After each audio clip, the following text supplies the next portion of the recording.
आज 2024 की picture clear हो जाएगी। हिमाचल गुजरात के साथ 2024 का भी रुझान आ गया है। 6 राज्यों की 7 विधानसभा सीटों पर उपचुनाव का नतीजा आ गया है।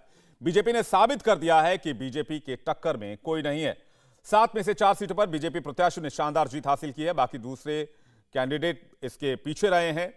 इस उपचुनाव में मोदी मैजिक खुलकर दिखाई दिया है। उत्तर प्रदेश में योगी के करिश्मे को वोटरों ने सराहा है। हम आज के अपने इस शो में पूरी डिटेल आपको बताएंगे कैसे बीजेपी ने आने वाले 2 साल के चुनाव में जीत की झलक आज ही दिखा दी है। सबसे पहले आपको उपचुनाव का स्कोर कार्ड दिखा देते हैं। बीजेपी ने 4 सीटों पर अपना दबदबा साबित कर दिया है। आरजेडी को बिहार में 1 सीट मिली, लेकिन वहां भी बीजेपी के साथ 50-50 की टक्कर देखने को मिली। उद्धव की शिवसेना ने 1 सीट जीती क्योंकि बीजेपी ने अपना उम्मीदवार वापस ले लिया था। तो तेलंगाना में 1 सीट टीआरएस के खाते में गई। कांग्रेस और समाजवादी पार्टी के कैंडिडेट जीतने वाले कैंडिडेट की लकीर छू तक नहीं पाए। आंकड़े आपके सामने हैं। बीजेपी को 4 सीट, आरजेडी को 1 सीट, शिवसेना गुट जहां पर बीजेपी ने अपने कैंडिडेट वापस लिए थे वो 1 सीट, ऋतुजा लटके वाली। इसके अलावा टीआरएस को 1 सीट, कांग्रेस को सीट नहीं मिली, समाजवादी पार्टी के खाते में भी 0 और बीजेपी डी के खाते में भी 0 सीट। यानी कि बीजेपी के आंकड़े के सामने, बीजेपी के मैजिक के सामने कोई भी पार्टी ठहरती नहीं दिख रही है। आज उत्तर प्रदेश में योगी का मैजिक भी खूब चला। लखीमपुर खीरी में गोला गोकर्णनाथ में बीजेपी ने जीत का डंका बजाया। छोटी काशी कही जाने वाले गोला गोकर्णनाथ में जीत का शानदार जश्न मन रहा है, जिसकी तस्वीरें इस वक्त हम आपको दिखा रहे हैं। ढोल नगाड़े बजाए जा रहे हैं। बीजेपी इसे आने वाले चुनाव के लिए एक बड़ा संकेत मान रही है। बता दें, इस सीट पर बीजेपी के अमन गिरी ने 34,000 से ज्यादा वोटों से जीत हासिल की है। इसी का जश्न आतिशबाजी के साथ मनाया जा रहा है। अमन गिरी का मुकाबला समाजवादी पार्टी के विनय तिवारी के साथ था। अमन गिरी को 1,24,000 से ज्यादा वोट मिले, जबकि विनय तिवारी को केवल 90,000 वोट हासिल हुए। इस जीत के बाद गोला गोकर्णनाथ में जश्न शुरू हो गया है, आतिशबाजी की जा रही है। बीजेपी दफ्तर की ये तस्वीरें, जहां पर दिवाली के बीत जाने के बाद भी दिवाली जैसा माहौल है।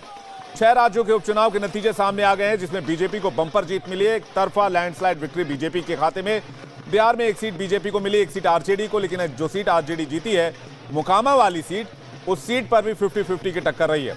वहीं उत्तर प्रदेश में योगी मोदी का मैजिक फिर से देखने को मिला है और साफ पता चल रहा है कि आने वाले समय में बीजेपी के सामने टिक पाना दूसरी पार्टियों के लिए टेढ़ी खीर से कम नहीं है, किसी बड़ी चुनौती से कम नहीं है। और उसकी तस्वीर आज के उपचुनाव में सामने आ गए। बहरहाल थोड़े ही दिन में हिमाचल और गुजरात में भी विधानसभा चुनाव होने हैं। उसकी तस्वीर भी आप एक तरह से एक रुझान की तरह आप इसे देख सकते हैं। वहां पर भी आप समझ सकते हैं कि बीजेपी का परफॉर्मेंस एट पार रह सकता है। आपको बता दें कि इंडिया टीवी मेट्राइज के सर्वे में भी 119 सीटें गुजरात में बीजेपी को इस बार मिलती दिख रही हैं, जो पिछले बार से 20 सीटें ज्यादा हैं। और इसके संकेत आज के बाय इलेक्शन रिजल्ट से भी मिल रहे हैं, जहां पर बीजेपी ने 4 सीटों पर कब्जा किया है। 7 में से 4 सीटें बीजेपी के खाते में आई हैं। रुचि कुमार हमारे साथ लखनऊ से जुड़े, नीतीश चंद्र हमारे साथ पटना से जुड़े, सचिन चौधरी हमारे साथ मुंबई से हैं, सुरेखा अबूरी हमारे साथ हैदराबाद से हैं। रुचि, सबसे पहले आपका रुख करेंगे। गोला गोकर्णनाथ में एक बड़ी जीत हासिल की है बीजेपी ने। इसे संकेत माना जा रहा है आने वाले 2 राज्यों के विधानसभा चुनाव में। अगले साल भी कई स्टेट्स में चुनाव है, फिर 24 का चुनाव भी है।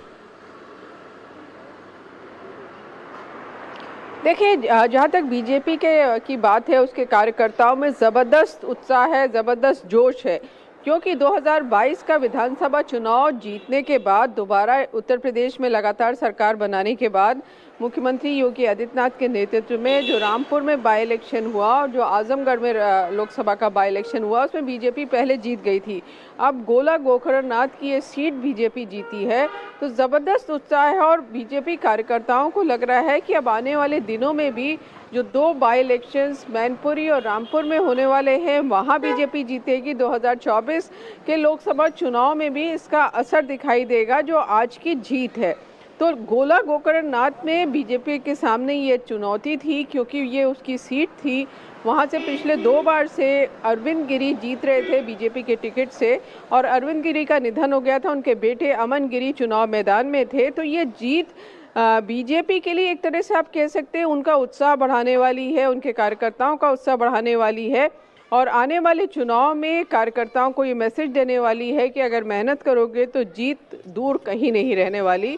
तो एक हालांकि है उपचुनाव, लेकिन इसको बीजेपी ने एक बड़े चुनाव की तरह लड़ा। चाहे टिकट देने का बात हो, चाहे कैंपेन कमेटी हो, फिर योगी आदित्यनाथ को वहाँ सभा करते हमने देखा, दोनों उप मुख्यमंत्री वहाँ सभा करने गए, योगी सरकार के कई मंत्री गए वहाँ प्रचार करने के लिए। बीजेपी के जो प्रदेश अध्यक्ष हैं वो तो 4-5 दिन वहीं गोला गोकर्ण नाथ में रहे। तो आप समझ सकते हैं कि यूपी में सरकार है योगी आदित्यनाथ की और केंद्र में मोदी सरकार है, लेकिन इस बाई इलेक्शन को लेकर भी बीजेपी ने जरा सी भी ढिलाई नहीं की, जबकि ये कहा जा रहा है कि समाजवादी पार्टी ने अपनी पूरी ताकत नहीं लगाई इस चुनाव में। बिल्कुल। और नीतीश हमारे साथ पटना से हैं। नीतीश, एक सीट पटना, बिहार में एक सीट बीजेपी जीत गई, एक सीट पर कांटे की टक्कर रही, यानी कि बीजेपी के लिए अगर देखें तो बिहार से भी अच्छे संकेत हैं और आरजेडी और जेडीयू के लिए ये अच्छी खबर नहीं है। देखिए, बिल्कुल नीतीश कुमार ने जब से साथ छोड़ा था बीजेपी का, बीजेपी को इस बात का डर जरूर रहा होगा कि उनके लिए एक बड़ा नुकसान हो सकता है, और पहले 2015 में वो दिखा भी था, लेकिन ऐसा नहीं हुआ। ये राहत की बात बीजेपी के लिए इस चुनाव में, क्योंकि आप देखिए मोकामा के जो नतीजे हैं, अनंत सिंह को जितना वोट पिछली बार आया था आरजेडी उम्मीदवार के तौर पर, उतना ही वोट इस बार भी आया है। पिछली बार वो आरजेडी के उम्मीदवार थे, सामने जेडीयू का उम्मीदवार था, इस बार नीतीश कुमार का साथ है, बावजूद आंकड़े नहीं बढ़े, इसलिए बीजेपी के लिए राहत की बात है। और यही कारण है कि पिछली बार 35,000 से जीते थे अनंत सिंह, और इस बार इनका मार्जिन सीधे आधा हो गया है। तो नीतीश कुमार के साथ छोड़ने के बाद भी यदि कोई बड़ा नुकसान नहीं हुआ है तो बीजेपी निश्चित रूप से अपने लिए राहत की बात कह सकती है, क्योंकि देखिए नीतीश कुमार की पकड़ जो है, यदि हम सामाजिक समीकरण के लिहाज से करें तो जो अति पिछड़ी जातियों का वोट है, करीब 127 जातियां हैं, 35% आबादी है, यदि ये एक बड़ा वोट बैंक नीतीश कुमार के साथ चला जाएगा तो निश्चित रूप से बीजेपी के लिए लड़ाई मुश्किल होगी। लेकिन इस बार ऐसा दिख रहा है, और जो पहले के चुनाव में दिखा भी है, कि जब से 2014 में नरेंद्र मोदी आए हैं, ये जो अति पिछड़ा वोट है, जो 127 जातियां जिसमें है, जो एक बड़ा वोट है, ये कहीं ना कहीं नरेंद्र मोदी से प्रभावित हुआ है। तो इसलिए असली लड़ाई इसी बात की थी कि ये अति पिछड़ी जातियों का वोट किधर जाता है। तो अब इस चुनाव में एक संकेत जरूर मिला है कि बीजेपी के पास वो वोट है, नीतीश कुमार के साथ पूरी तरह से नहीं है। और गोपालगंज के नतीजों को भी यदि आप देखें तो वहां भी जीत का मार्जिन भले कम है, लेकिन जब नीतीश लालू साथ आए, बावजूद जो है वो सीट बीजेपी बचाने में कामयाब रही है। हालांकि दूसरे फैक्टर भी हैं, वहां पर शहाबुद्दीन के परिवार की जो नाराजगी है वो कहा जा रहा है कि एक बड़ा वजह रही, क्योंकि जो ओवैसी के उम्मीदवार को 12,000 वोट मिले हैं, उसमें शहाबुद्दीन के परिवार की नाराजगी एक बड़ा वजह है। और दूसरी बात, जो एक नया प्रयोग किया आरजेडी ने, एक वैश्य उम्मीदवार को टिकट दिया, तो कहीं ना कहीं उसमें भी आरजेडी को कामयाबी मिली है। तो इस वजह से मार्जिन जरूर कम हुआ, लेकिन आखिरकार बीजेपी को जीत मिल गई। बिल्कुल एक बड़े संकेत है बिहार के लिहाज से भी और आने वाले चुनाव के लिहाज से भी। मुंबई और हैदराबाद का रुख करें। बाई इलेक्शंस के रिजल्ट आ गए हैं, इसी पर हम बातचीत करें। हम तमाम संवाददाता हमारे साथ बने हुए, सुरेखा अब्बूरी हैदराबाद से हमारे साथ जुड़े हुए हैं, उनके पास चलते हैं। सुरेखा, बीजेपी ने तेलंगाना में काफी जोर लगाया है पिछले कुछ समय में, क्या इस इलेक्शन में, इस रिजल्ट में बीजेपी का इंपैक्ट नजर आता है या बीआरएस के लिए एक तरफा जीत रही है? जी देखिए, हम टीआरएस की अगर बात करते हैं तो जाहिर तौर पर इस वक्त का अगर मैं आपको अपडेट देता हूँ तो करीब 7,000 के ऊपर का जो है वो मार्जिन दिख रहा है और लीड भी दिख रही है। लेकिन अगर हम इस पूरे जो आज का जो उपचुनाव का जो नतीजा आए हैं उसका अगर हम एनालिसिस करते हैं तो समझ में सीधी बात यही है कि टीआरएस के लिए अब तक कोई कड़ा मुकाबला जो है वो नहीं दिख रहा था। लेकिन लगातार जिस तरीके से एक एक करके जो है पिछले जो उपचुनाव हुए थे उसमें लगातार हार भी हो रही थी टीआरएस के लिए, और तो ये काफ़ी अहम हो रहा था कि किसी भी तरीके से वो इस कम से कम उपचुनाव में जीते, और इसके लिए उसने जी तोड़ कोशिश लगाई है। और आप ये समझ सकते हैं कि पूरे टीआरएस के जितने विधायक थे और जितने मंत्रीगण हैं, सभी के सभी पिछले एक महीने से हर एक गांव में वो मुनगोड़ा में रहे और पूरे एक महीने से जो है वहीं पर रहे और उनके कार्यकर्ता वहां पर है। यानी कि पूरे राज्य भर के जो टीआरएस के कार्यकर्ता, विधायक, मंत्री, एमएलसी और यहाँ तक के सांसद भी सब के सब अगर मुनगोड़ा में जुटे हैं तो वो उनके लिए जीत कितनी अहम थी ये समझ में आती है। और जाहिर तौर पर बीजेपी के लिए जिस तरीके से जो हम देख पा रहे थे कि अभी कुछ देर पहले तक जब हम बीजेपी के दफ्तर में थे तब वहां पर पंडित संजय और बाकी लोग भी थे, लेकिन अब वो भी वहां से चले गए हैं। लेकिन इन सब के बावजूद बीजेपी ये मानकर चल रही है कि भले ही ये जीत टीआरएस की है, लेकिन नैतिकता के आधार पर और धर्म के आधार पर जीत बीजेपी की हुई है। तो एक तरीके से कह सकते हैं जहां तक दूसरे नंबर पर भी जो है अब कांग्रेस नहीं दिखाई दे रही है साफ तौर पर। तो बिल्कुल ये बड़ी बात आप कह रही हैं कि दूसरे नंबर पर कांग्रेस नहीं दिख रही है, बीजेपी दिख रही है। और बीजेपी ने जिस तरह से मेहनत की है उसके अगर हम उसके एवज में देखें तो ये बीजेपी के लिए अच्छी खबर हो सकती है। हालांकि बीआरएस की जीत हुई है, बीआरएस के लिए जरूरी जैसा कि आप बता रही हैं। महाराष्ट्र में अंधेरी ईस्ट सीट पर उपचुनाव में शिवसेना उद्धव गुट की जीत हुई है और तस्वीर हम आपको दिखा रहे हैं जहां पर उद्धव ठाकरे आपको नजर आ रहे हैं और मशाल छाप पर इस बार उनको चुनाव चिन्ह मिला था। मशाल चुनाव चिन्ह पर उनकी जीत हुई है और इस जीत को बड़ी जीत बता रहे हैं। हालांकि उद्धव ठाकरे कह रहे हैं कि जो नोटा के वोट पड़े हैं वो बाकी पार्टियों के वोट हैं और ऋतुजा लटके की जीत एक बहुत बड़ी जीत है। और ये भी कह रहे हैं कि बाकी पार्टियां ये जान ले कि मशाल अब जल चुका है और मशाल भड़क उठी है और ये जो जीत है वो अब इससे भगवा और ज्यादा लहराएगा। इस तरह की बयान थोड़ी देर पहले उद्धव ठाकरे देते नजर आए, एक बार फिर से भगवा की राह पर चलते नजर आ रहे हैं। हालांकि जब एनसीपी के साथ और कांग्रेस के साथ उन्होंने कोलिशन किया था उसके बाद से बहुत उनकी पार्टी के अंदर नाराजगी थी। उसके बाद हमने देखा उसका नतीजा क्या हुआ, शिंदे गुट अलग हो गया और पार्टी दो धड़ों में बंट गई। लेकिन एक बार फिर से उत्साहित दिख रहे हैं, यहाँ पर फूल देकर ऋतुजा लटके को सम्मानित करें। ऋतुजा लटके जो है वो अंधेरी ईस्ट से चुनाव जीत गई हैं, उपचुनाव में उनका वो विजयी हुई हैं और उनकी जीत हुई है और उनको यहाँ पर फूल भेंट करते हुए दिख रहे हैं उद्धव ठाकरे। महाराष्ट्र में शिवसेना उद्धव गुट जश्न मना रही है। उद्धव ठाकरे ऋतुजा लटके का सम्मान कर रहे हैं। ये तस्वीरें हम आपको दिखा रहे हैं, उनको बुके देकर उनको सम्मानित किया जा रहा है और उद्धव ठाकरे उद्धव गुट इसे बड़ी जीत मानकर चल रहा है। और आपको बता दें कि बीजेपी ने इस सीट पर अपना कैंडिडेट वापस ले लिया था। हमारे साथ सचिन लगातार मुंबई से बने हुए, उनके पास चलेंगे। सचिन, उद्धव इसे बड़ी जीत मान रहे हैं और कह रहे हैं कि अब भगवा लहराएगा और मशाल जो है वो भड़क उठी है। इसके क्या मायने हैं? क्या उद्धव ये मान रहे हैं कि आने वाले समय में ये जीत उनको, उनके कार्यकर्ताओं को, उनकी पार्टी को, उनके गुट को और ज्यादा पंप करेगी?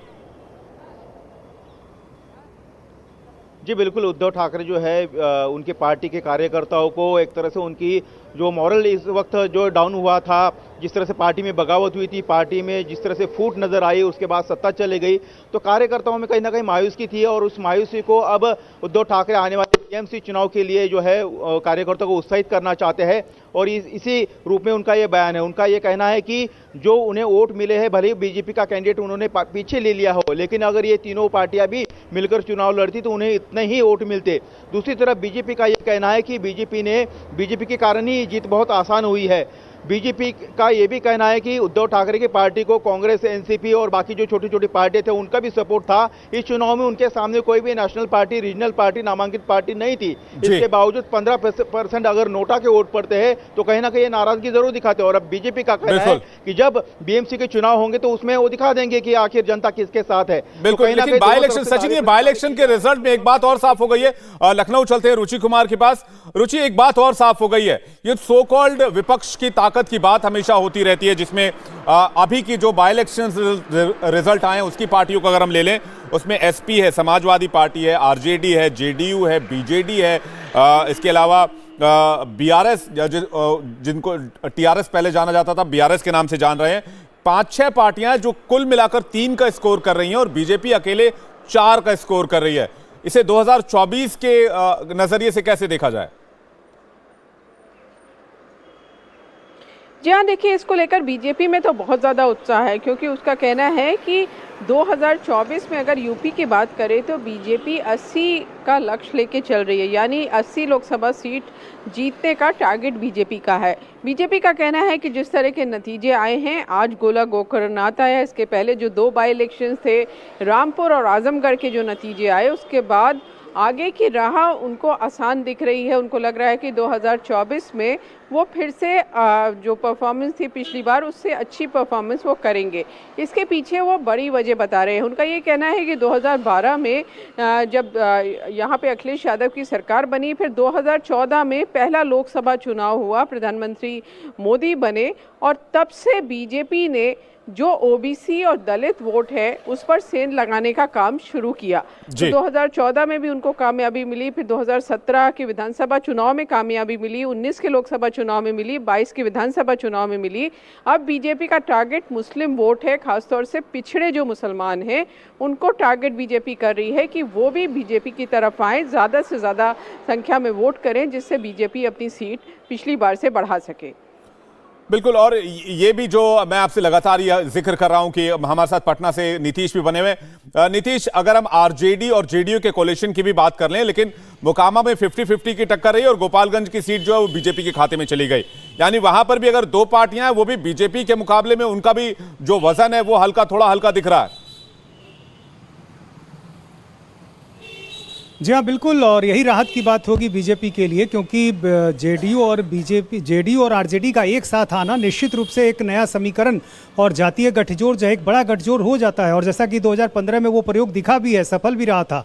तो ऐसी स्थिति में इस चुनाव में कहें कि कई संदेश भी हैं और दोनों घटक दलों के लिए इसमें संदेश छिपे हुए हैं। बीजेपी के लिए संदेश ये है कि उनको अपने नए साथियों को जोड़ना होगा और जो अति पिछड़ा वोट बैंक है, जिस पर नीतीश कुमार की पकड़ मानी जाती है, जिस पर वो दावा करते हैं, उनको अपने साथ जोड़ना होगा। कुछ हद तक उपचुनाव में ऐसा दिखा भी है। और इसके अलावा जो लवकुश वोट बैंक है, जिससे नीतीश कुमार खुद जुड़े हुए हैं, उसमें सेंधमारी करनी होगी, क्योंकि बिहार की जो लड़ाई होगी वो जातीय गठजोड़ की लड़ाई होगी, इसमें कोई संदेह नहीं है। और इसलिए ये सारे होमवर्क जो है बीजेपी को करने होंगे।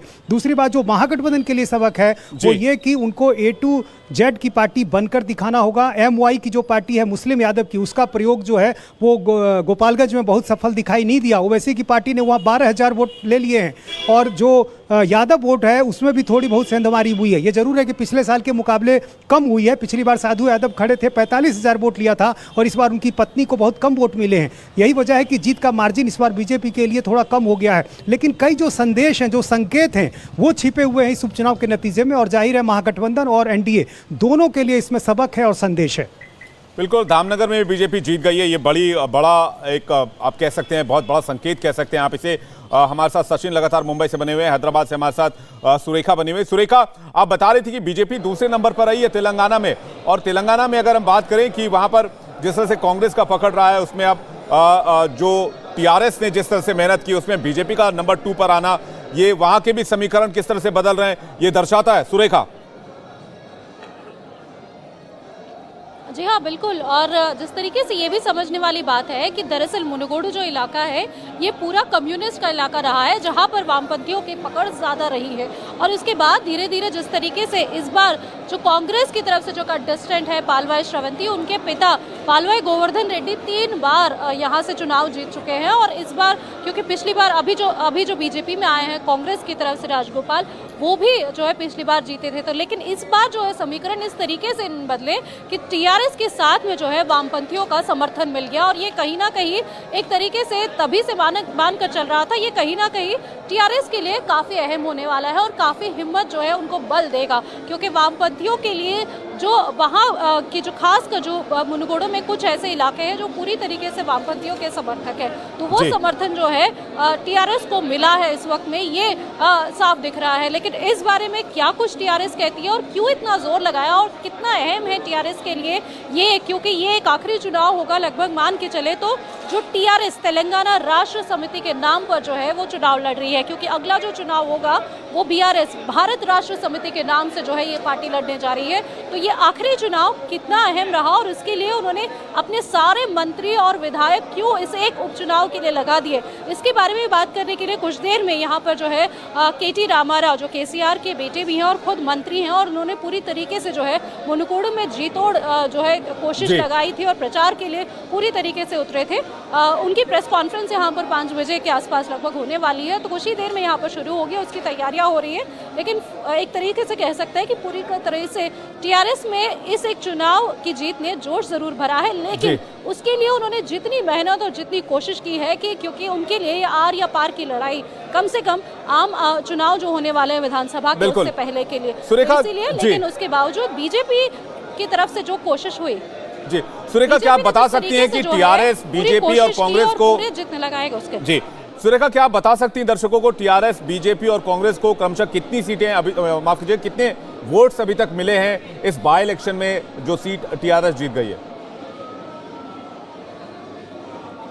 जी देखिए, अभी तक के जो कुछ देर पहले तक जो आए थे उसमें से जो है करीब 7,000 के ऊपर का जो है वो बहुमत इस वक्त में लीड पर जो है TRS चल रही है, जबकि बीजेपी के पास जो है दूसरे नंबर पर पायदान पर चल रही है। और इसका अगर मैं अभी आपको ये बता दूं कि किस तरीके से लीड में है, तो ये 13वें राउंड का अगर मैं आपको फिगर दे दूं, TRS के पास जो है 6,690 के आसपास वोट है, जबकि बीजेपी को जो है 5,406 वोटें जो है ये जो 13वें राउंड है उसमें मिली है। और तो ये कहीं ना कहीं बता रहा है कि 1250 के आसपास की लीड इस 13वें राउंड में मिली है। लेकिन खासकर जो उम्मीद जता रही थी खासकर बीजेपी कि चुंडूर से उनको मिलेगा और नामपल्ली से जो है वो वोट ज़्यादा मिलेंगे, उसमें थोड़ी सी निराशा जो है बीजेपी को हुई है। लेकिन बहरहाल बीजेपी और खासकर उनके जो कैंडिडेट है राजगोपाल, उनका ये कहना है कि भले ही ये जीत टीआरएस मानकर चल रही है, लेकिन ये समझने वाली बात है कि पिछले चुनाव में बीजेपी को मुनगोडू से 12,000 के आसपास ही वोट मिले थे, जो इस बार 70,000 के ऊपर जा चुके हैं। बिल्कुल, ये बहुत अहम बात कह रहे हैं कि 1200 सीट का 1200 वोट्स का मार्जिन है और ये मार्जिन बहुत बड़ा नहीं होता है। 7,000 पर अगर टीआरएस है तो 6,000 के आसपास बीजेपी है, दूसरे नंबर पर है और कांग्रेस के लिए सोचने वाली बात है। इंडिया टीवी हर वक्त हर जगह डाउनलोड करने के लिए सर्च करें India TV news Google play store या ऐप स्टोर पर।